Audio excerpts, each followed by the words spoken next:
নির্বাচিত হইলে বা নোয়াখালীটাকে গিলে খাওয়ার কোনো সুযোগ নাই। 12 তারিখ আপনারা রাতের আধারে 500 টাকা খাইয়া যাকে ভোটটা মারি দিবেন তারা সারা বছর কষ্ট দিবে, তারা সারা বছর আপনাদেরকে জাহান্নামের আগুনে জ্বলাবে। আল্লাহর কসম, আমার মৃত মা বাবার কসম করে বলছি, পবিত্র কোরআনে হাত রেখে, যে আমার এমপির ভাতাটুকু আমি আবারও আপনাদেরকে এই প্রতি অসহায় 2টি থানার মধ্যে আমি দিয়ে বিতরণ করে দিয়ে, এবং আমি এটাও ঘোষণা করছি মহান আল্লাহকে সাক্ষী রেখে যে কোনো ধরনের টেন্ডারবাজি, দুর্নীতি, চাঁদাবাজি এই ধরনের কাজ তো দূরের কথা, আমার প্রতি মাসের যে আল্লাহ যদি আমাকে এমপি করায়, প্রতি মাসের যে সম্মানী এমপি সাহেবের যে বেতনটা, এই 2 আসনের সবচেয়ে গরিব মানুষের মধ্যে আল্লাহকে সাক্ষী রেখে আমার মরহুম বাবা মায়ের নামে কসম করে আমি বলছি আমি সেটা দিয়ে দেব।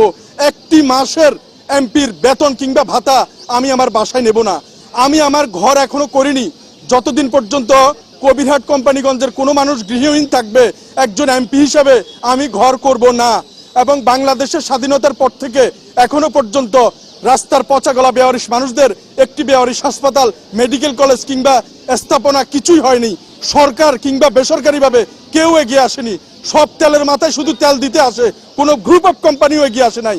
এই নোয়াখালীতে কথা দিয়ে যাচ্ছি, সংসদ থেকে পদত্যাগ করে চলে আসব, আর না হলে এই বাংলার মাটিতে বেওয়ারিশদের জন্য, সারা বাংলাদেশের বেওয়ারিশ মানুষদের জন্য একটি বেওয়ারিশ মেডিকেল কলেজ স্থাপন করে ছাড়বো ইনশাআল্লাহ। আপনারা শুধু একটু দোয়া করুন, পাশে থাকুন। আওয়ামী লীগ, জামাত, বিএনপি, জাসদ, বাসদ, এনসিপি সবাই আমার ভাই, সবাইকে আমি ভালোবাসি, কারোর সাথে আমার দ্বিমত নাই, প্রত্যেকের জন্য দোয়া করি। কিন্তু আওয়ামী লীগ, বিএনপি, জাসদ, এনসিপি কেউ যদি এই একটা আসন নাও পায়, ওনাদের কিচ্ছু আসে যায় না, তারা সংস্কার গঠন করতে পারবে। কিন্তু আমি যদি একটা আসন পাই, বাংলাদেশের সকল বেওয়ারিশ মানুষ জিতে যাবে। বাংলাদেশের সকল রিক্সাওয়ালা, ভ্যানগাড়িওয়ালা, ঠেলাগাড়িওয়ালা তাদের একজন প্রতিনিধি, সকল প্রবাসী ভাই আপনাদের মনের কথা বলার জন্য একটা মানুষ অন্তত এই মহান সংসদে দাঁড়িয়ে কথা বলতে পারবে। এবং আমি কথা দিয়ে যাচ্ছি, আমার কোনো অন্যায় আচরণের জন্য আমার বাবা মা সহ আমাকে নিয়ে আপনারা গালি দিতে পারবেন, কিন্তু কোনো সংসদ সদস্য তো দূরের কথা, এমপিতে দাঁড়াইছে এরকম হ্যাবিয়েট কোনো প্রার্থীর নামে যদি এখন নির্বাচনের আগে আপনি একটা কথা বলেন, আপনার মুখ ভোতা করে দেওয়ার মতো অনেক লোক আশপাশে ঘুরতেছে। তাই আমি জীবন দিতে আসছি। এই শওকত মাত্র 1000 ভোট পেলেই যথেষ্ট, আর দরকার নাই। ভাববো আমাকে মানুষ ভালোবাসে, আমার এত ভোটের দরকার নাই। যদি 1000 ভোটও দেন আমি খুশি মনে চলে যাব। আর যদি আমাকে জয়যুক্ত আপনারা করেন, আমি আমার সর্বোচ্চ দিয়ে মহান আল্লাহকে সাক্ষী রেখে এই জেলা প্রশাসনের দরজায় দাঁড়িয়ে বলছি, একজন ভিক্ষুক এই জেলা প্রশাসনের ভিতরে সরাসরি কথা বলতে পারবে, একজন রিক্সাওয়ালা, একজন ঠেলাগাড়িওয়ালা এই প্রশাসনে সরাসরি ঢুকতে পারবে। এখানে ভয় কেউ আসতে চায় না। আমি আমার জীবন দিয়ে হলেও আমি ওয়াদাবদ্ধ, এই আল্লাহকে সাক্ষী রেখে আমার মৃত মা বাবার নামে কসম করছি, যদি আমাকে আপনারা জয়যুক্ত করার চেষ্টা করেন, আমি আমার জীবন দিয়ে আমি আমার এই সম্পূর্ণ অর্জনটুকু আপনাদেরকে আমি বুঝিয়ে দিতে চাই।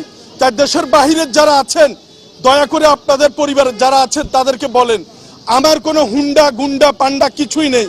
আজকে অনেকে পাজারু গাড়ি নিয়ে আসছে নমিনেশন পেপার দাখিল করতে, আমি এসেছি শুধুমাত্র এই পাঞ্জাবিটা আমার নতুন, এবং এই যে জুতা দেখতেছেন, এই জুতাগুলো ছিঁড়ে যাওয়া পর্যন্ত আমি আরেক জোড়া জুতা ক্রয় করি না। যখন এটা ফেলে দেওয়ার মতো হয় তখন আমি আরেক জোড়া জুতা ক্রয় করি। এবং আমাকে আপনারা নির্বাচিত করলে আমার ওই অবস্থাটুকুই থাকবে।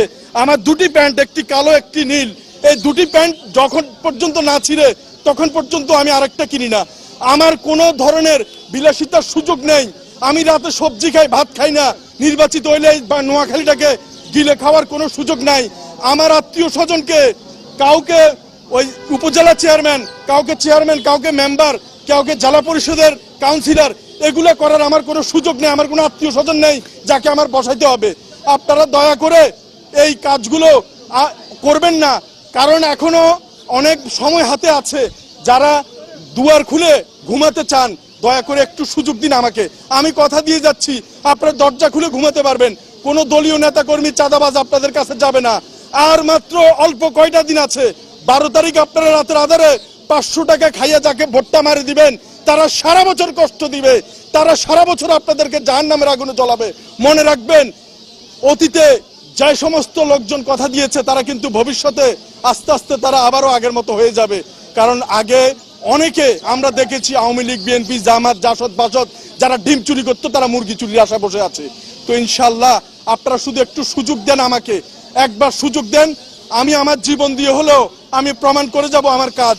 আপনারা নোয়াখালী 5 আসন, সংসদীয় আসন 272, নোয়াখালী, কবিরহাট, কোম্পানিগঞ্জ এবং তৎসংলগ্ন সম্ভবত জায়গার নাম হচ্ছে নিয়াজপুর এবং অশ্বদিয়া, এই জায়গার মানুষরা যদি একটা বার আমাকে একটু সুযোগ দেন ভাই, আল্লাহর কসম, আমার মৃত মা বাবার কসম করে বলছি, পবিত্র কোরআনে হাত রেখে, যে আমার এমপির ভাতাটুকু আমি আবারও আপনাদেরকে এই প্রতি অসহায় 2টি থানার মধ্যে আমি দিয়ে বিতরণ করে দিয়ে, অ্যাম্বুলেন্স সার্ভিস 2টি অ্যাম্বুলেন্স 2টি থানায় 24 ঘন্টা ফ্রি অফ কস্টে দেওয়া হবে।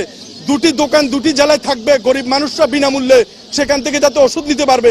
আমি শোন নয়, একজন এমপি ইচ্ছা করলে 10টা দোকান ফ্রি দিয়ে দিতে পারে। তাই আমার কোনো আত্মীয় স্বজন বডিগার্ড, হুন্ডা পান্ডা গুন্ডা লাখ লাখ টাকা কোটি কোটি টাকা খরচ করার মতো অবস্থা নাই।